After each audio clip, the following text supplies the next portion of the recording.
Hello दोस्तों, क्या हालचाल। स्कूल साथी पर मैं आशीष सागर आपका फिर से स्वागत करता हूं। जैसा कि हमने पिछले क्लास में क्लास 10th का चैप्टर नंबर 1 रियल नंबर वास्तविक संख्या को हमने स्टार्ट किया था। उसमें मैंने आपको क्या क्या चीज़ें पढ़ाया था, है ना, उसको एक बार हम लोग जो है रिकॉल कर लेते हैं। सबसे पहले चीज़ें हमने क्या पढ़ा था, संख्या के बारे में। फिर उसके बाद हमने पढ़ा था बेटा संख्याओं के प्रकार, दो प्रकार की संख्याएं पढ़ी थे। फिर उसके बाद वास्तविक संख्या और आभासी संख्याओं के बारे में पढ़े थे, है ना, मतलब कि रियल नंबर पढ़े थे और इमेजिनरी नंबर। फिर रियल नंबर को टू पार्ट में हमने डिवाइड किया था बेटा, रैशनल नंबर और इरेशनल नंबर, मतलब परिमेय संख्या और अपरिमेय संख्या। फिर परिमेय संख्या को हम मतलब हमने क्या किया था, अलग अलग पार्ट में डिवाइड किया था, जिसमें मैंने आपको बेटा प्राइम नंबर, कंपोजिट नंबर मतलब भाज्य संख्या और अभाज्य संख्या के बारे में डिटेल बताया था। और उसके बाद हमने जो है अंक गणित का आधारभूत प्रमेय हमने पढ़ा था। तो देखिए यहां पर मैंने लिख दिया हूं कि पिछली क्लास में हमने अंक गणित का आधारभूत प्रमेय पढ़ा, एलसीएम और एचसीएफ को भी निकालना सीखा। आज भी मैं आपको एलसीएम और एचसीएफ निकालना सिखाऊंगा, ठीक है। तो आज हम लोग जो है क्या करने वाले हैं, आज हम लोग करने वाले हैं आपकी एनसीईआरटी क्लास 10th जो है आपकी बुक में, ठीक है, वो दिया हुआ है बेटा आपका क्वेश्चन नंबर 3, है ना। अब कहां का क्वेश्चन नंबर 3 है बेटा, ये है बेटा 1.1 का एक्सरसाइज 1.1 का क्वेश्चन नंबर 3 है ना, आपकी बुक में दिया हुआ है। और क्वेश्चन में क्या कह रहा है कि जो निम्नलिखित संख्याएं दी हुई हैं उन निम्नलिखित संख्याओं का अभाज्य गुणनखंड विधि से आपको क्या करना है, एलसीएम और एचसीएफ निकालना है। मतलब आपको क्या करना है, जितने भी नंबर गिवन है उन नंबर गिवन में आपको क्या करना है, प्राइम फैक्टराइजेशन मेथड से इनके एलसीएम एंड एचसीएफ को फाइंड आउट करना है। आइए करते हैं बेटा। प्राइम फैक्टराइजेशन मतलब मैंने आपको समझाया था अभाज्य गुणनखंड क्या होते हैं, मतलब भाज्य संख्या को अभाज्य संख्याओं के गुणनखंडों के रूप में व्यक्त हमको करना है। मतलब कि हमको क्या करना है, कंपोजिट नंबर को प्राइम नंबर के फॉर्म में क्या करना है, रिप्रेजेंट करना है। देखिए तो जैसे सबसे पहला क्वेश्चन मैंने यहां लिया हूं, 12, 15 और 21 को हमको सॉल्व करना है। तो सबसे पहले आप 12 के अभाज्य गुणनखंड निकालो। अब बेटा 12 के अभाज्य गुणनखंड निकालने तो आपको आते ही होंगे। देखिए मैं यहां लिखा, यहां तक आपको दिख रहा है, ठीक है। तो यहां पर बेटा मैंने क्या किया, 12 के अभाज्य गुणनखंड निकाल रहा हूं। पहले तो 2 से भाग लगाऊंगा, 2 छक्के 12 हो जाएगा, ठीक है, 2 छक्के 12। फिर 3 से भाग लगाऊंगा, 3 सॉरी, फिर से अपन क्या कर सकते हैं बेटा, 2 से फिर से भाग लगा सकते हैं। तो यहां हो जाएगा, अपन 2 से भाग लगाते हैं, कितना हो जाएगा, 2 तिया 6 हो जाएगा, और फिर कितना हो जाएगा, 3 एकम 3। तो क्या होगा बेटा 12 के गुणनखंड, 12 के गुणनखंड हो गए 2 की घात 2 गुणा 3 और गुणा में कितना 1, ठीक है, ये हो गया बेटा। अब अगर अपन बात करें किसके गुणनखंड निकाल रहे हैं, अब हम लोग निकालेंगे 15 के गुणनखंड। आइए हम लोग जो है बेटा 15 के गुणनखंड निकालते हैं। तो 15 के गुणनखंड क्या हो जाएंगे, तो यहां लिख दे रहा हूं बेटा, देखो 15 के गुणनखंड तो लिखा मैंने 15। अब 15 बेटा किससे भाग लगाएंगे, सबसे पहले हम 3 से भाग लगाते हैं। तो 3 से भाग लगाएंगे तो क्या हो जाएगा, 3 5 6 15 और 5 एकम 5। तो यहाँ पे क्या गुणनखंड आया, 3 गुणा 5 गुणा 1। उसके बाद हमको किसके निकालना, 21 के। तो मैं यहाँ लिख दे रहा हूँ 21 के गुणनखंड निकाल दे रहा हूँ। 21 के गुणनखंड, पहले तो ये 3 से जाएगा, 2 से तो जाएगा नहीं, 3 7 21 हो जाएगा और 7 एकम 7 हो जाएगा। तो यहाँ पर क्या हो जाएगा, 3 गुणा 7 गुणा कितना हो जाएगा, 1, ठीक है। अब बेटा मैंने आपको एचसीएफ और एलसीएम के बारे में समझाया था कि एचसीएफ और एलसीएम किस प्रकार से निकालते हैं, पिछली क्लास में समझाया था। अगर आपने पिछली क्लास नहीं देखी है तो फिर से आप समझ लीजिए कि सबसे पहले आपको क्या करना है, जो भी नंबर आपको देगा, जो भी आपको संख्या देगा, उसका प्राइम फैक्टराइजेशन निकालना है, मतलब अभाज्य गुणनखंड निकालना है। ये आपने निकाल दिया। अब उसके बाद आपको एचसीएफ निकालना है। एचसीएफ में आपको क्या करना होता है, जो कॉमन संख्या होती है तीनों में, है ना, जैसे मान लो आप 2 संख्या का निकाल रहे हैं तो 2 में देखेंगे, 3 संख्या का निकाल रहा है तो तीनों में देखना पड़ेगा। तो आप ये देखें कि आपके पास सबसे कॉमन संख्या जो है तीनों में कौन सी आ रही है।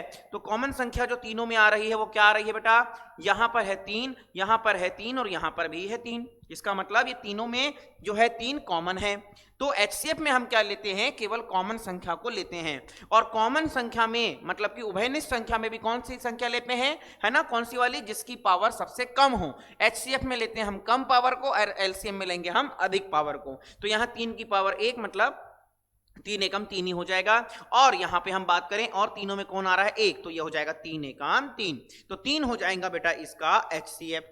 अब अगर अपन बात करें एलसीएम की कि एलसीएम क्या निकलेगा, एलसीएम में क्या होता है कि आपको जैसे यहाँ 2 की घात 2 है तो एलसीएम में हमको क्या करना होता है, उभयनिष्ठ जो संख्या होती है, जो कॉमन संख्या होती है उसको तो लेते हैं और उसमें भी क्या करते हैं, उसकी अधिकतम घात को लेते हैं, है ना, जो है मैक्सिमम पावर को हम लेते हैं। लेकिन अगर अपन बात करें बाकी संख्याओं के साथ हम क्या करते हैं एलसीएम में, तो बाकी संख्याओं को भी लिख देते हैं हम लोग उसमें गुणा में। तो देखो क्या करेंगे मल्टीप्लाई में, तो जैसे यहाँ 2 की घात 2 तो यहाँ पे आपको 2 की घात 2 लिखना पड़ेगा, ठीक है बेटा, क्योंकि यहां नहीं है लेकिन फिर भी लिखना पड़ेगा, एलसीएम में लिखना होता है क्योंकि वो लीस्ट कॉमन फैक्टर होता है ना।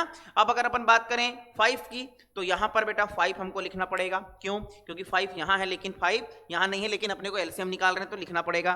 फिर हमने क्या लिखा, 7 लिखा। अब बात करें बेटा 3 की तो 3 भी हमको लिखना पड़ेगा क्योंकि बेटा 3 तो तीनों में कॉमन है और इसमें हम क्या करते हैं, अधिकतम घात को लेते हैं। तो 3 में अधिकतम घात, तो 3 की घात 1 ही है और उसका गुणा करेंगे अपन 1 से। तो देखो कितना आंसर आएगा, 2 की घात 2 कितना हो जाएगा बेटा 4 और गुणा, अब इनका गुणा कर दो बेटा, कितना हो जाएगा, ये हो जाएगा 7 बना 35 और 35 का गुणा कितना कर देंगे 3 से और 3 एकम 3 हो जाएगा। इन सब को सॉल्व करोगे तो आपके पास आंसर आएगा 420। 420 आपका क्या होगा, एचसीएफ हो जाएगा। किस किस का एचसीएफ, सॉरी एलसीएम हो जाएगा, किस किस का एलसीएम हो जाएगा, है ना, 15, 12 और 21 का एलसीएम कितना हो जाएगा, 420 हो जाएगा। अब अगर अपन बात करें क्वेश्चन नंबर 2 की तो क्वेश्चन नंबर 2 देखो कैसे करेंगे। सबसे पहले अपन क्या करेंगे, 17 के निकालेंगे अभाज्य गुणनखंड, है ना बेटा। तो 17 के हम क्या निकालेंगे, प्राइम फैक्टराइजेशन करेंगे। तो 17 जो है बेटा एक कौन सी संख्या है, प्राइम नंबर है, तो वो तो किसी से डिवाइड होगी नहीं, खुद से ही डिवाइड होगी। उसी प्रकार 23 भी एक प्राइम नंबर है तो ये भी खुद से ही डिवाइड होगी, मतलब कि अभाज्य संख्या है। 29 इज ऑल्सो, है ना, एंड क्या बोलेंगे आप कि ये भी क्या है, एक प्राइम नंबर है, ठीक है। तो अब अगर अपन बात करें कि इसका एचसीएफ हम कैसे निकालेंगे, तो एचसीएफ हमको किसका निकालना है बेटा, एचसीएफ हमको निकालना है 17 का, 17 का, 23 का और 29 का। तो कितना आंसर आएगा, बात करें तो बेटा देखो तीनों में अगर हम बात करें तो एचसीएफ में हम क्या करते हैं, कॉमन को लेते हैं, कॉमन संख्या को। तो तीनों में कुछ भी कॉमन नहीं दिख रहा है, केवल एक कॉमन दिख रहा है तो मैंने 1 लिख दिया। अब एलसीएम में अगर हम बात करें, एलसीएम में हम क्या करते हैं, कॉमन संख्या को तो लेते ही हैं, चलो कॉमन संख्या को तो मैंने ले ही लिया। अब साथ ही साथ हम क्या करते हैं, उन संख्याओं को भी लेते हैं जो कॉमन नहीं है लेकिन उनको हम लोग जो है गुणा में लिखते हैं। तो 17 गुणा 23 गुणा, है ना, यहां लिख देता हूं मैं, इसको थोड़ा मिटा देता हूं बेटा,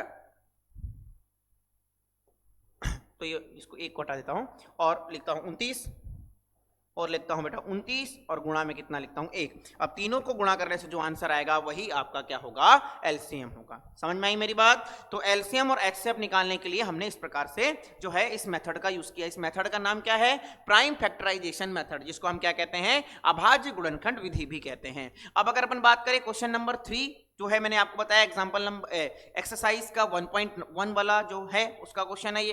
अब अगर अपन बात करें अगले क्वेश्चन की, अगला क्वेश्चन है क्वेश्चन नंबर 2 की हम लोग बात करते हैं। अब बेटा हम क्वेश्चन नंबर 2 को पहले नहीं करें, क्वेश्चन नंबर 2 को हम बाद में कर रहे हैं, 3 के बाद में। ऐसा इसीलिए कर रहे हैं बेटा क्योंकि क्वेश्चन नंबर 2 में कुछ जो कॉन्सेप्ट आ रहा है वो कॉन्सेप्ट को हम पहले पढ़ते हैं और उसके बाद जो है हम उसका यूज करेंगे, ठीक है। देखिए बात करें, पहली बात क्वेश्चन नंबर 2 क्या कह रहा है, यही भी आपके बेटा एक्सरसाइज का बेटा 1.1 है ना, प्रश्नावली 1.1 का सवाल नंबर 2 है ना। इसमें 3 सवाल दिए हुए हैं। इसमें क्या कह रहा है कि इन तीनों के, है ना, क्या करना है, जैसे 1 2 3 सवाल है तो इनको आपको क्या निकालना है, एलसीएम और एचसीएफ भी निकालना है और यह भी आपको सत्यापन करना है कि दो संख्याओं का एलसीएम और एचसीएफ का जो गुणा है ना, उनका उन दोनों संख्याओं के गुणा के बराबर होता है। क्या बोला मैंने ये बोला कि दो संख्याओं के, दो नंबर के एलसीएम और एचसीएफ का प्रोडक्ट उन दोनों नंबर के प्रोडक्ट के इक्वल होगा, यह भी आपको प्रूफ करना है। तो आपको प्रूफ करना है कि जैसे कि मान लो कोई दो संख्या है बेटा, तो मैंने क्या लिखा कि दो संख्या है एलसीएम, है ना, जैसे दो संख्या है तो मैंने मान लिया कोई दो संख्या है ए और बी, ठीक है। तो दो संख्या का एलसीएम, है ना, और उन्हीं दो संख्या का एचसीएफ, इन दोनों का जो प्रोडक्ट होगा वो क्या होगा बेटा, इन दोनों संख्याओं के प्रोडक्ट के, मतलब इन दोनों संख्याओं के गुणनफल के क्या होता है, बराबर होता है। यह हमको सत्यापन करने बोल रहा है और यह एक फॉर्मूला भी हमारा बन जाएगा जिसको हम आगे यूज करेंगे बेटा, जिसको आगे हम लोग यूज करने वाले हैं, ठीक है। क्या बोला मैंने, दो नंबर के एचसीएफ और एलसीएम का प्रोडक्ट उन दोनों नंबर के प्रोडक्ट के क्या होगा, इक्वल होगा, गुणनफल के बराबर होगा। यह हमको सिद्ध करना है। आइए हम लोग चेक करते हैं, हम लोग सिद्ध करते हैं। सबसे पहले हमको क्या करना है, देखिए सबसे पहले हमको क्या करना है, मैं सबसे पहले जो है हल कर रहा हूँ, सॉल्व कर रहा हूँ, पहला सवाल सॉल्व कर रहा हूँ, है ना। कौन सा पहला कर सकता हूँ, दूसरा, तीसरा, कुछ भी कर सकता हूँ। चलो तो मैं क्या करता हूँ, सबसे पहले दूसरा सवाल सॉल्व करके दिखाता हूँ आपको, पहला और तीसरा सवाल आप लोग घर में कर लेंगे, ठीक है। आपको क्या करना है, 510 का, है ना, और क्या करना है, 92 का क्या निकालना है, एलसीएम और एचसीएफ, और यह भी पता लगाना है कि इन दोनों संख्याओं के एलसीएम और एचसीएफ का गुणा उन दोनों संख्या के गुणा के बराबर है या नहीं, यह आपको सत्यापन करना है। आइए देखते हैं। सबसे पहले आप क्या निकालो, 510 के गुणनखंड। 510 के गुणनखंड अगर हम निकालेंगे तो यहां लिखते हैं 510 के गुणनखंड। तो 510 का गुणनखंड निकालना आपको आता है बेटा, अभाज्य गुणनखंड जिसको हम बोल रहे हैं। चलिए तो यहां लिखा मैंने 510। सबसे पहले आप किससे भाग लगाओगे बेटा, 2 से भाग लगाओगे, ठीक है, क्योंकि लास्ट में 0 है। तो कितना हो जाएगा, 2 दूनी 4, बचेगा 1 2 पंचे 10, फिर बचेगा 1 2 पंचे 10, ये हो गया, ठीक है। अब उसके बाद अगर हम बात करें किससे भाग जाएगा, लास्ट में देखो बेटा 5 है, क्या ये 3 से चले जाएगा, तो 3 से भी जा सकता है बेटा। ये कैसे चले जाएगा 3 से, देखिए एक बेटा कभी मैं आपको एक स्पेशल वीडियो बताऊंगा जिसमें मैं ये बताऊंगा कि किसी संख्या को हम कैसे देखते हैं कि वो 2 से भाग लग जाएगा या 3 से भाग लग जाएगा या 4 से लग जाएगा, है ना, जिसको हम विभाजिता का नियम, जिसको हम डिविजिबिलिटी रूल भी कहते हैं। देखिए तो 3 से भाग लगाते हैं, कितना हो जाएगा बेटा, 3 5 15, 3 6 18, 3 7 21, 3 8 24 हो जाएगा, और बचेगा कितना बेटा 1, फिर कितना हो जाएगा 3 5 6 15 हो जाएगा, ठीक है बेटा। फिर उसके बाद फिर 3 से लगाएंगे तो कितना हो जाएगा, 3 दूनी 6, पहले 3 से जाएगा कि नहीं देख लेते हैं। तो 3 दूनी 6, 7 8 2 जाएगा, 25 हो जाएगा, नहीं जाएगा। इसका मतलब हम इसको क्या ऐसे निकाल सकते हैं आप बेटा, 5 से लगाएंगे। तो 5 से लगाएंगे तो कितना हो जाएगा, 5 एकम कितना हो जाएगा 5, बचेगा कितना बेटा 3, है ना, और ये हो जाएगा कितना बेटा 35, तो कितना हो जाएगा 5 7 35। और उसके बाद बात करें 17 की, तो 17 एकम 17, 17 एक कौन सी संख्या है, अभाज्य संख्या है। तो 510 के क्या गुणनखंड आ गए, 2 गुणा 3 गुणा 5 गुणा 17 गुणा कितना आ गया 1 आ गया, ठीक है बेटा। अब हमारे पास है 92, 92 के भी बेटा अपन को क्या करना है, गुणनखंड निकाल लेना है। तो 92 के गुणनखंड हम लोग निकालते हैं, चलिए। तो बेटा मैं इसको रब कर देता हूं, इसको साफ कर देता हूं पहले।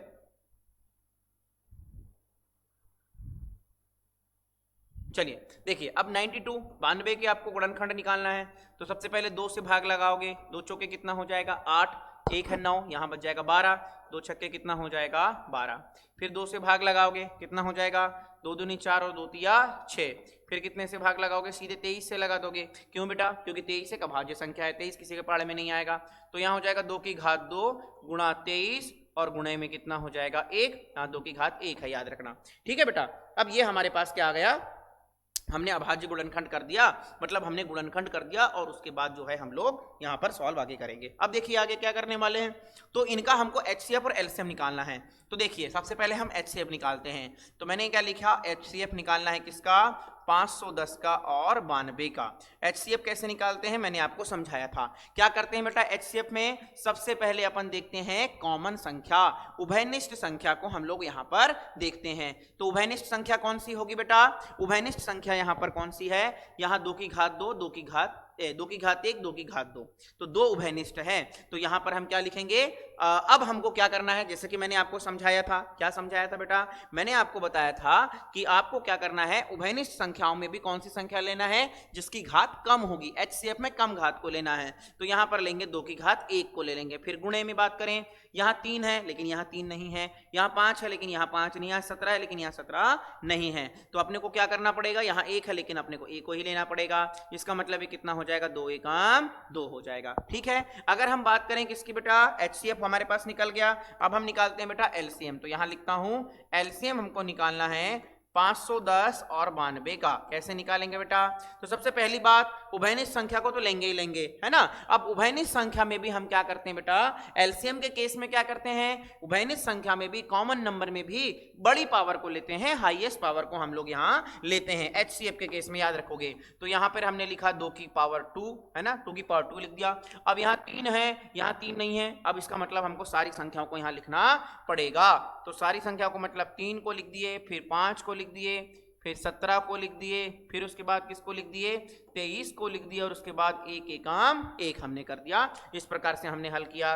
अब बेटा इनका जो है हम लोग गुणा जो हुआ है वो गुणा को हम इनको हल करते हैं। कितना हो जाएगा, 2 दूनी कितना हो जाएगा 4 हो जाएगा, और 5 दिया कितना हो जाएगा 15 हो जाएगा, और 17 का गुणा फिर हम किससे करेंगे 23 से, और 23 का गुणा 1 से, 23 से कम 23, फिर 15 का गुणा 4 से करेंगे तो कितना हो जाएगा 15 चौके 60 हो जाएगा, फिर गुणा अपन लोग करते हैं 17 का गुणा कितना हो जाएगा 23 से। तो देखो बेटा टोटल हमारे पास आंसर कितना आएगा, तो इनको हम लोग क्या करेंगे गुणन खंड करेंगे, ठीक है। हाँ देखते हैं, यहाँ 60 था, 23,460 है ना, इनको गुणा करने से यह आएगा, क्या आएगा 23,460। अब इसका हम लोग जो है बेटा सत्यता की जांच कर लेते हैं। तो सत्यता की जांच हम क्या करना है, दो संख्याओं का गुणनखंड करना है पहले। तो दो संख्या कौन कौन सी हो गई बेटा, हमने ये वाला क्वेश्चन लिया है, दूसरा वाला 510 और 92 को अपने को गुणा करना है। देखो बेटा कितना आएगा, तो मैंने जैसे कि बताया अभी कि 510 और 51 का जब आप गुणा करेंगे तो आप जीरो को भूल जाया करो, केवल आप इनका जो है संख्याओं को गुणा करा करो। तो यहाँ हो जाएगा 2 एकम 2, 5 दूनी 10 हो जाएगा, ठीक है।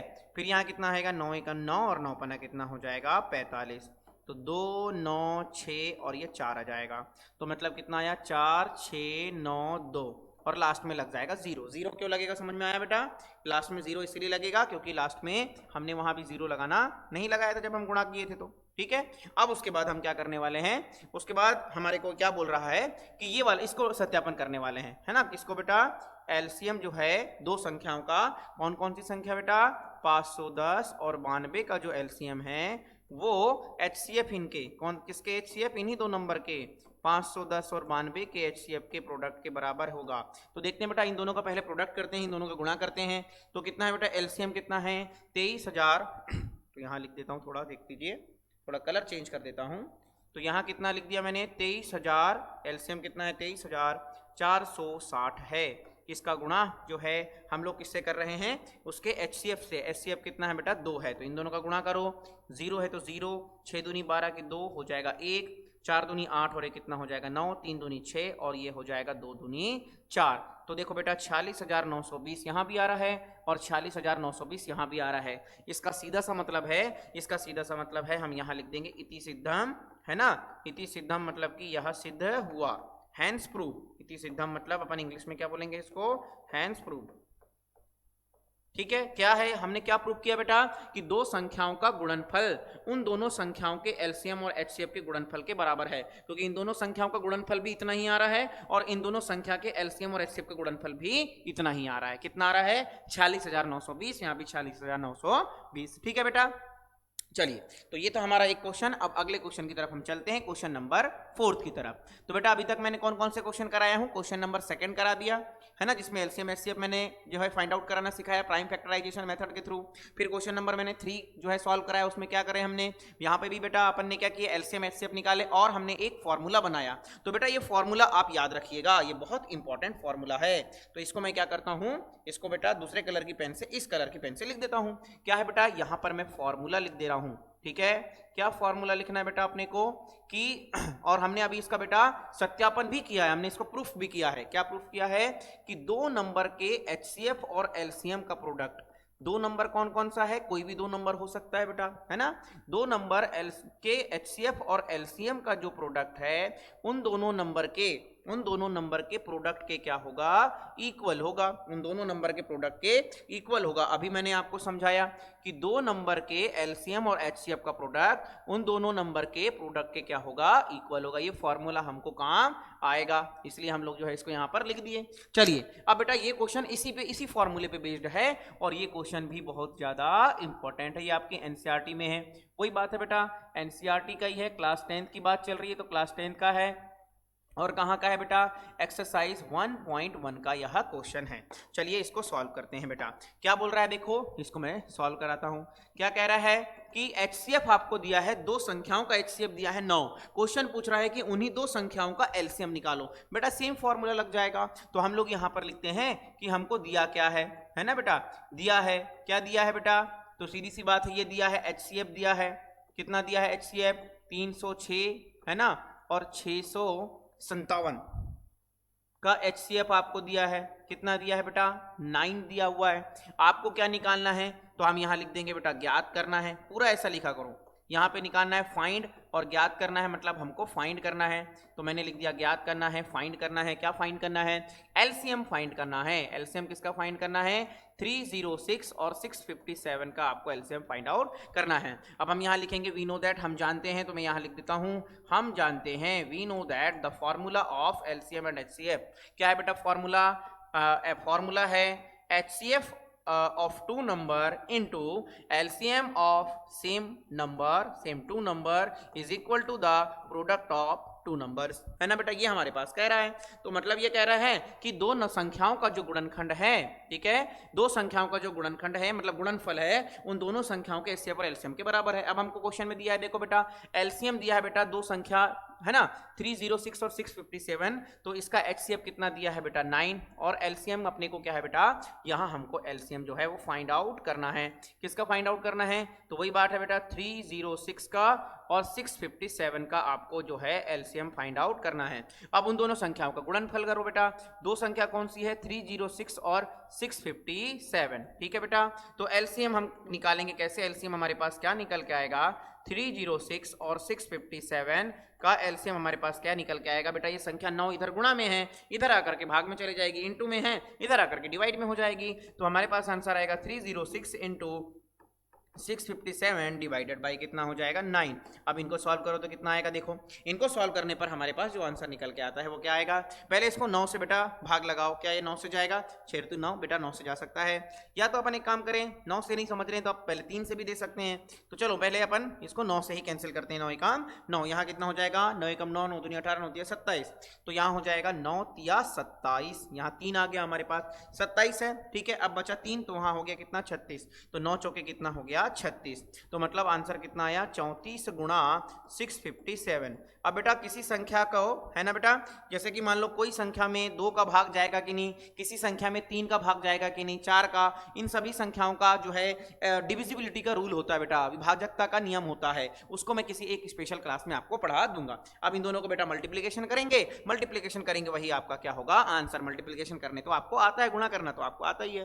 तो बेटा ये सवाल बहुत इंपॉर्टेंट सवाल की ग्रेड में आता है हमारे एमपी बोर्ड के लिए स्पेशली, और कई बार बेटा ये सीबीएसई के जो है पेपरों में भी आ जाता है। इसका बेटा हमारे पास कॉन्सेप्ट क्या है? कॉन्सेप्ट ये है कि किन्हीं भी दो नंबर के एचसीएफ और एलसीएम का प्रोडक्ट उन दोनों नंबर के है ना प्रोडक्ट के क्या होता है? इक्वल। किन्हीं भी दो नंबर के एचसीएफ और एलसीएम का गुणनफल जो होगा उन दोनों नंबर के गुणनफल के बराबर होता है, ठीक है बेटा। अब आगे चलिए, इसके आगे हमारे पास बेटा एक पॉइंट, एक मतलब बोल सकते हैं आप कॉन्सेप्ट है कि कोई संख्या 0 पर कब समाप्त होगी करके एक टॉपिक है। ये क्यों मैं लिख रहा हूं बेटा? क्योंकि इससे रिलेटेड हमारे पास क्वेश्चन है, हमारी बुक में क्वेश्चन है, ठीक है बेटा। आइए देख लीजिए। अच्छा ये एक चीज और समझ लीजिए आप, यहां पर जो है कुछ मैं इंपॉर्टेंट बात आपको बता देता हूं। हाँ देखिए क्या बता रहा हूं, ध्यान से सुनना बेटा, है ना। या एक काम करता हूं बेटा, इसको यहीं बता देता हूं, यहां पर बता देता हूं। देखो क्या बोल रहा है, एक बात यहां पर ध्यान से सुनना, यहां पर मैं लिख दे रहा हूं, ठीक है बेटा। देखिए क्या कि जैसे कि हमारे पास 3 संख्या है, मैंने क्या बोला? जैसे कि हमारे पास कितनी संख्या है? हमारे पास 3 संख्या है, तो मैंने लिखा एचसीएफ लिखा, है ना, और 3 संख्या है। कौन कौन सी संख्या है? तो एक का नाम लिखा ए, एक का नाम लिखा बी और एक का नाम लिखा सी। अब अगर मैं इनका गुणा करूंगा, किससे गुणा करूंगा बेटा? इसके एलसीएम से गुणा करूंगा, इसके एलसीएम से, मतलब कौन सी संख्या है? तो वही 3 संख्या है। थोड़ा इसको अच्छे से लिख देता हूं, देखिए एचसीएफ है बेटा कौन सी संख्याओं का? 3 संख्याओं का। कौन कौन सी 3 संख्या है? ए बी और सी, कुछ भी हो सकती है। और उन्हीं 2 संख्याओं का जो एलसीएम है, तो कौन कौन सी संख्या है? ए बी और सी, ये है बेटा। तो क्या इन दोनों संख्याओं का गुणनफल, मतलब तीनों संख्याओं का के एचसीएफ और एलसीएम का गुणनफल, क्या उन तीनों संख्याओं के गुणनफल के इक्वल आएगा क्या? यह आपके पास एक क्वेश्चन है, ठीक है। ये आता है या नहीं आता, आप ये सोचिएगा। तो बेटा मैं क्या बताना चाह रहा हूं? मैं ये बताना चाह रहा हूं कि 3 संख्याओं के एलसीएम और एचसीएफ का गुणनफल, है ना, मतलब कि गुणनखंड बोल सकते हैं, गुणनफल बोल सकते हैं, मल्टीप्लिकेशन बोलेंगे, उन तीनों संख्याओं के मल्टीप्लिकेशन के इक्वल आता है या नहीं आता है, आप इसको सॉल्व करके देखना। वैसे अगर मैं एक्चुअली बताऊं तो ये इसके इक्वल नहीं आता है। आप इसको प्रूफ भी खुद भी कर सकते हैं। कोई भी 3 संख्या लेना बेटा और उन 3 संख्या को क्या करना, उनका एचसीएफ एलसीएम निकालना, उनका गुणा करना और उन तीनों संख्या को गुणा करना। आप देखना कि बराबर कभी नहीं आएगा। तो एक बात आप याद रख लेना बेटा कि ये वाला जो फॉर्मूला है, कौन सा फॉर्मूला, कि किन्हीं भी 2 संख्याओं के एचसीएफ और एलसीएम का गुणनफल उन दोनों संख्याओं के एचसीएफ और एलसीएम के गुणनफल के बराबर होता है। पर ये कब एप्लीकेबल है बेटा, ये तभी एप्लीकेबल है, ये तभी प्रभावी है जब 2 संख्या की बात हो रही है। यदि 3 संख्या की बात हो रही है तो यह प्रभावी नहीं होता। एक बात आप याद रख लेना बेटा, ठीक है। चलो अब एक हमारे पास पॉइंट आता है कि कोई संख्या शून्य पर समाप्त कब होगी, इसके बारे में उसके पहले हम लोग बेटा ये वाला टॉपिक कर लेते हैं। क्वेश्चन नंबर 6 है, वही बात है। अगर मैं क्या कर रहा हूं, क्वेश्चन समझा रहा हूं, तो बेटा मैं क्वेश्चन को ही यहां समझा देता हूं। देखिए बेटा हमारे पास क्वेश्चन नंबर 6 है। क्वेश्चन नंबर 6 क्या कह रहा है, क्या इसका सॉल्यूशन देख लेते हैं। क्वेश्चन नंबर 6 क्या कहता है कि व्याख्या कीजिए, ये जो संख्या लिखी हुई है, 2 संख्याएं हमारे पास, कि व्याख्या कीजिए ये संख्या और ये संख्या है ना, भाज्य क्यों है, मतलब यह संख्या भाज्य क्यों है, आपको यह जो है व्याख्या करना है, मतलब आपको एक्सप्लेन करना है कि यह बेटा जो है वह कंपोजिट नंबर क्यों है। देखो बेटा मैंने आपको बताया था कि 2 टाइप के नंबर मैंने आपको समझाया था। सबसे पहला नंबर मैंने आपको बताया था बेटा कौन सा नंबर, प्राइम नंबर, और दूसरा नंबर मैंने आपको क्या बताया था बेटा, कंपोजिट नंबर। प्राइम नंबर और कंपोजिट नंबर को मैंने बेटा समझा दिया हूं, है ना। एक बार और समझ लें, प्राइम नंबर को कौन सा संख्या बोलते हैं बेटा, प्राइम नंबर को बोलते हैं अभाज्य संख्या, और बेटा कंपोजिट नंबर को क्या कहते हैं बेटा, भाज्य संख्या। तो बेटा प्राइम नंबर किसको कहते हैं, ऐसे नंबर जिसके केवल 2 गुणनखंड होते हैं। तो मैंने क्या लिखा, ऐसे नंबर जिसके केवल 2 गुणनखंड होते हैं, ऐसे नंबर जिसके केवल 2 गुणनखंड होते हैं।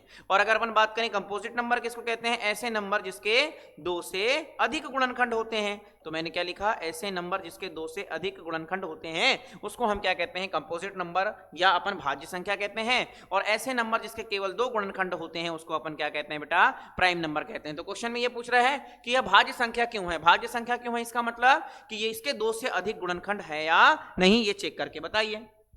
अब आप देखिए यहां पर कि आप देख रहे हैं कि ये जो संख्या दी हुई है, आप बोलेंगे सर इसके 1 2 3 गुणनखंड दिख रहे हैं सर, तो 3 गुणनखंड दिख रहे हैं, 3 2 से अधिक है, तो सर डायरेक्टली ये तो क्या हो गया सर, ये तो हमारे पास जो है भाज्य संख्या हो गई। तो हमको क्वेश्चन क्यों पूछा है बेटा, यहां पर देखिए प्लस का साइन लगा है, उसी प्रकार यहां पर भी किसका साइन लगा हुआ है, प्लस का साइन लगा हुआ है। और अगर प्लस का साइन लगा हुआ है तो इसमें मतलब कुछ ना कुछ हमको सॉल्व आगे करना पड़ेगा। चलिए एक एक करके मैं आपको यहां पर सॉल्व करा देता हूं। देखिए सबसे पहले अपन कौन सा क्वेश्चन कर लेते हैं, सबसे पहले अपन क्वेश्चन कर लेते हैं बेटा पहला वाला जो हमारे पास दिया हुआ है। क्या है क्वेश्चन, देखो पहला वाला क्या कह रहा है, ये वाला। सबसे पहले फर्स्ट ये वाला कर लेते हैं।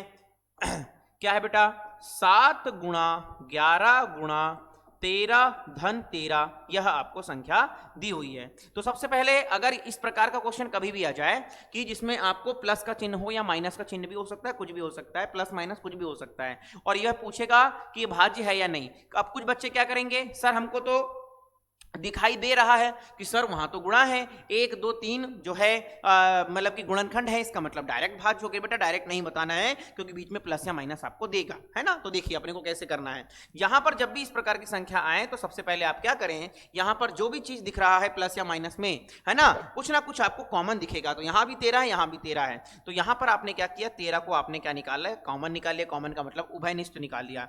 फिर यहां 7 गुणा 11 बचा, 13 बाहर निकल गया तो क्या बचा बेटा 1, फिर 13 बाहर निकल गया तो क्या बचा बेटा 1 बच गया। ठीक है, अब इनको सॉल्व करेंगे। बेटा आपने रूल पढ़ा होगा, कौन सा रूल पढ़ा होगा बेटा, बॉडमास का रूल पढ़ा होगा।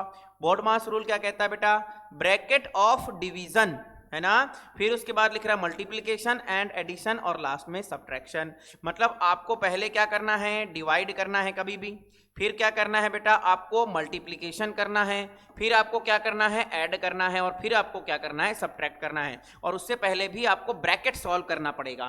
तो यहां देखिए सबसे पहले आपको क्या करना है बेटा, यहां पर ब्रैकेट आपने बना दिया, है ना। अब उसके अंदर आपको क्या करना है, ब्रैकेट को सॉल्व करना है, तो आपको सबसे पहले क्या करना पड़ेगा, डिवाइड। तो डिवाइड तो है नहीं, यहां पर आपको क्या करना पड़ेगा बेटा, मल्टीप्लिकेशन। ठीक है, तो सबसे पहले आप मल्टीप्लाई करिए। तो यहां मल्टीप्लाई करते हैं 13, है ना, इनको गुणा करते हैं। तो 11 एकम 11 और 11 सत्ते कितना हो जाएगा बेटा 77, और फिर है धन 1। ठीक है। अब उसके बाद क्या है, मल्टीप्लिकेशन के बाद क्या करना होता है, एडिशन। तो आप ऐड कर लो, तो ऐड करोगे तो 13 गुणा 77 और 1 कितना हो जाएगा 78। अब आप देखिए बेटा कि ये जो संख्या है, इस संख्या में जो हमारे पास जो संख्या दी है उसको अगर मैंने सॉल्व किया तो मेरे पास ये निकल के आया, क्या निकल के आया, 13 गुणा 78 ये निकल के आया। ठीक है। अब बताइए इसके कितने गुणनखंड है यह संख्या के, तो आपको मालूम है इस संख्या के कितने गुणनखंड हो गए। आप बोलोगे सर इस संख्या के तो केवल 2 गुणनखंड है। अरे बेटा मैंने आपको बताया था कि यदि कोई संख्या में है ना कोई गुणनखंड नहीं है तो उसमें हम मल्टीप्लीकेशन बाई 1 कर सकते हैं, क्योंकि कोई भी संख्या में एक जो है वह तो आएगा ही, सीधी सी बात है बेटा। तो हमने क्या किया यहां पर 13 गुणा 78 गुणा 1 है ना, एक अंक को छोड़ करके मतलब एक को छोड़ करके है ना दूसरे भी गुणनखंड अगर आ रहे हैं, जैसे यहां पर एक को छोड़ करके 2 गुणनखंड आ रहे हैं, तो एक को छोड़ करके अगर 2 गुणनखंड आ रहे हैं इसका मतलब टोटल कितने गुणनखंड हो गए, 1 2 3 हो गए। ये तो एक हमने अपनी तरफ से लगाया है बेटा। ठीक है। तो यहां हम क्या लिखेंगे, इस संख्या में मतलब जो दी गई संख्या है उसमें एक के अतिरिक्त कितने गुणनखंड हैं, 2 हैं। तो इसका मतलब टोटल कितने गुणनखंड हो गए बेटा, 3 गुणनखंड हो गए। टोटल कितने गुणनखंड हो गए, 3 गुणनखंड हो गए। तो 3 गुणनखंड अगर हो गए इसका मतलब आप सीधा सा बोल दोगे कि यह एक कौन सी संख्या है, भाज्य संख्या है बेटा। ठीक है। क्या बोला मैंने, समझ में आया कि यहां पर कितने गुणनखंड है, 3 गुणनखंड है। तो हम यहां नीचे क्या लिखेंगे कि यह जो है कौन सी संख्या है, भाज्य संख्या है, क्योंकि इसके कितने गुणनखंड है, 3 गुणनखंड है। ठीक है, समझ में आया। उसी प्रकार ये वाला जो सवाल है, ये वाला सवाल भी आप स्वयं कर सकते हैं बेटा। यहां पर आप क्या करेंगे, आपको क्या कॉमन दिखाई दे रहा है, जैसे इस वाले क्वेश्चन को मैं अगर बात करूं तो यहां पर आपको क्या कॉमन दिखाई दे रहा है, यहां पर 5 है और यहां पर भी कितना है 5। तो आप क्या करोगे बेटा, 5 को निकाल लोगे कॉमन और फिर उसके बाद मल्टीप्लाई करोगे, फिर बेटा आप उसको सॉल्व करोगे ऐड करके, है ना। चलिए तो इसको बेटा एक बार सॉल्व करके समझा दूं या रहने दूं, ठीक है, आप इसको खुद करके लाना, ये आप लोगों का होमवर्क रहेगा। ठीक है बेटा। चलो अब उसके बाद एक नया कॉन्सेप्ट आपको सिखाता हूं। यहां पर लिखा हुआ है, ये बेटा हमारे एग्जाम में क्वेश्चन आता है इससे रिलेटेड। क्या कह रहा है बेटा, देखो कोई संख्या शून्य पर समाप्त कब होगी, ऐसा क्वेश्चन आता है। क्या क्वेश्चन आता है कि कोई भी आपको संख्या देगा और बोलेगा बताइए वो शून्य पर समाप्त होगी या नहीं होगी। आपको क्या करना है, उन संख्या का अभाज्य गुणनखंड निकालना है, उन संख्या का प्राइम फैक्टराइजेशन निकालना है। तो यदि बेटा किसी, ये बात याद रखना, यदि किसी भी संख्या के अभाज्य गुणनखंड में, है ना, यदि किसी भी संख्या के अभाज्य गुणनखंड में, क्या बोला मैंने, किसी भी संख्या के अभाज्य गुणनखंड में यदि 2 और 5 दोनों आ रहा है, यदि किसी संख्या के अभाज्य गुणनखंड में 2 और 5 दोनों आ रहा है और इसके अतिरिक्त कोई सी भी संख्या आए, इसके अतिरिक्त यदि कोई सी भी संख्या आ रही है तो बेटा वो क्या होगा, 0 पे समाप्त होगा। ये बात याद रखना। क्यों होगा 0 पे समाप्त, देखो बेटा 5 का गुणा 2 से होगा, 5 दूनी 10 होगा, 10 में एक 0 आ रहा है, सीधी सी बात है यार। अगर मैंने बात किया कि यदि कोई आपको संख्या दे दिया और उसमें अगर आपने अभाज्य गुणनखंड किया, प्राइम फैक्टराइजेशन किया, उसमें केवल 2 आ रहा है, 5 नहीं आ रहा है ना, और 2 के अतिरिक्त दूसरी संख्या आ रही है, 5 बस नहीं आ रही है, तो बेटा वो भी 0 पे समाप्त नहीं होगी। 5 आ रहा है, 2 नहीं आ रहा है, तो भी वो 0 पे समाप्त नहीं होगी। तो इसका मतलब किसी भी संख्या के, है ना, अभाज्य गुणनखंड में 2 और 5 अगर दोनों आ रहे हैं तभी वह संख्या जो है वह शून्य पर समाप्त होगी। ये बात आप याद रखिए। चलिए इससे रिलेटेड बेटा एक क्वेश्चन हमारे पास आता है, आपकी बुक में ये क्वेश्चन दिया है, ठीक है। वो क्या दिया हुआ बेटा कि 6 टू द पावर n, ये क्वेश्चन दिया है 6 टू द पावर n किसी नंबर, है ना, n के लिए, मतलब कोई भी जो नंबर है पॉजिटिव इंटीजर है, धनात्मक पूर्णांक है, 1 2 3 n की वैल्यू 1 2 3 रखते जाओ, क्या वह कभी शून्य पर समाप्त होगा। तो हम लोग बेटा इसको कैसे हल करते हैं, हम लोग ये देखते हैं, जैसे कि मैंने अभी आपको समझाया था, कोई भी संख्या शून्य पे समाप्त कब होगी, कोई भी संख्या शून्य पे समाप्त तभी होगी जब उसके अभाज्य गुणनखंड में 2 और 5 आना चाहिए। अब यहां देखिए बेटा, सबसे पहले आप अभाज्य गुणनखंड करिए बेटा, कितने, इसके 6 के, तो 6 के अभाज्य गुणनखंड करेंगे तो कितना आएगा, 2 गुणा कितना आएगा 3, और इसकी घात कितना है बेटा n है। अब आप यहां देखिए, यहां पर क्या आया है बेटा, 2 तो आया है लेकिन 5 नहीं आया है, 2 तो आया है लेकिन 5 नहीं आया है, इसका मतलब यह संख्या 0 पे समाप्त नहीं होगी। तो आप क्या लिखोगे बेटा, इसका हल कैसे लिखोगे, आप यह लिखोगे कि 6 टू द पावर n का जो अभाज्य गुणनखंड है वह यह है।